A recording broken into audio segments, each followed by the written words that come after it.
फैज साहब, शायर के साथ कभी साहब लगता नहीं है, लग जाए तो जचता नहीं है। मतलब गालिब को गालिब ही कहा जाता है, उसे गालिब साहब कहेंगे तो बड़ा मामला गड़बड़ हो जाएगा। फराज को फराज ही कहा जा सकता है, फराज को फराज साहब कहेंगे तो कुछ गड़बड़ सी हो जाती है। इकबाल को इकबाल साहब कहें तो कैसा लगेगा।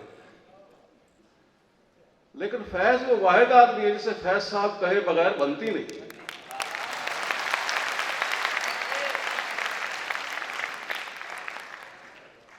तो मैं क्या कहेंगे हम उसे, बचपन तो नहीं, लड़कपन से, कुछ कॉलेज की उम्र से, बाली उमरिया से, कुछ 17-18 बरस के सन से फैज सुनते रहे, समझते थे, फिर कुछ समझते रहे, कुछ नहीं समझते थे, कुछ नहीं समझते रहे। तो जो हुआ हुआ, यूं लगा कि जब भी फैज के बारे में कोई बात, कोई चीज होती है, उसका हर कलाम, हर मिसरा, हर शेर, हर नज्म, हर गजल यूं लगता है जैसे पहले से सुना हुआ हो। जरूरी नहीं कि सबने नुस्खा है वफा जो है वो पढ़ा हो पूरा, या सबने उनके वो सारे मजमूए जो हैं वो पढ़े हों।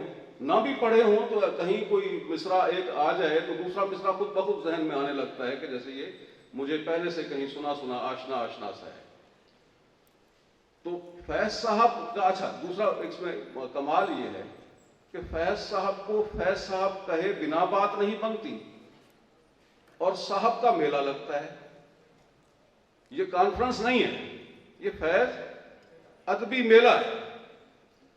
सो मेला तो विसाल को कहते हैं, सराइकी में भी, पंजाबी में भी, यहाँ की मकामी जबानों में। आपको पता है कि मेला मिलाप को, मिलने को, जहाँ लोग इकट्ठे हों, जमा हों, और जिसे हम आसान लफ्जों में कह सकते हैं कि जहाँ विसाल हो।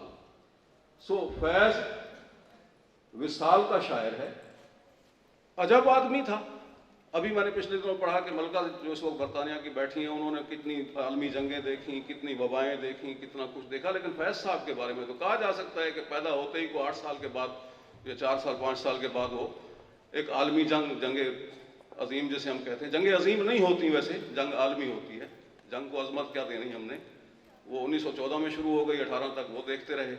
आगे खिलाफत का मामला आ गया, उन्होंने वो भी अपने बचपन में भुगत लिया। अभी आगे बढ़े थे तो वो दूसरी आलमी जंग सामने आई हुई थी 1939 से लेकर 45 तक, वो वहाँ पहुँच गए। दरमियान में तरक्की पसंद तहरीक चल पड़ी है। दरमियान में इससे जो मैं एक अहम चीज़ भूल गया हूँ कि अक्टूबर इनकलाब लेनिन साहब वहाँ ले आए रूस में 1917 में। 1949 में चीन का इनकलाब आ गया। इनकलाबात आलम की जो पूरी कहानी है इस सदी की, गुज़श्ता सदी की, जो हमारे इस अहद में पूरे इस अहद की सूरत गरी जिन इनकलाबात ने की, वो सारे तो फैज साहब ने देख लिए। बचा खुचा जो बाकी था, जो उन्होंने अपने तन पे सहना था, अपने वजूद पे सहना था, वो 1947 के बाद सह लिया। वो कुछ अयूब खान की शक्ल में, उसे तो वो सह गए, ज़ियाउल हक पूरा ना सह पाए, 84 में चले गए। 87 तक इंतजार कर लेते तो हो सकता है कि शायद उन्हें तुलुए सहर का कुछ अंदाजा हो जाता। तो फैज साहब ने अपने इस सारे अमल से जो कुछ मैंने जो बंदा बनता है, वो सिगरेट पी रहा है बैठा हुआ पीछे जो आदमी है, उसने कभी जिंदगी को एक, मेरा ख्याल है ये पूरा सारे ये सारी जंगें, ये सारे फसाद, ये सारे अजाब किसी एक कश में उड़ा दिए, और ये कहते हुए चले गए कि हम बड़े नहीं थे, बड़ों के उठ जाने ने हमें बड़ा बना दिया।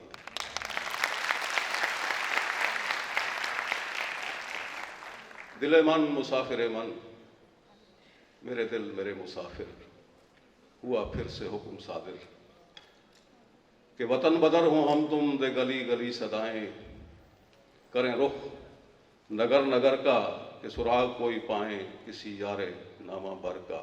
हर एक अजनबी से पूछें जो पता था अपने घर का, सरे कुए ना शनाइयाँ, यूं ही दिन से रात करना, कभी इससे बात करना, कभी उससे बात करना।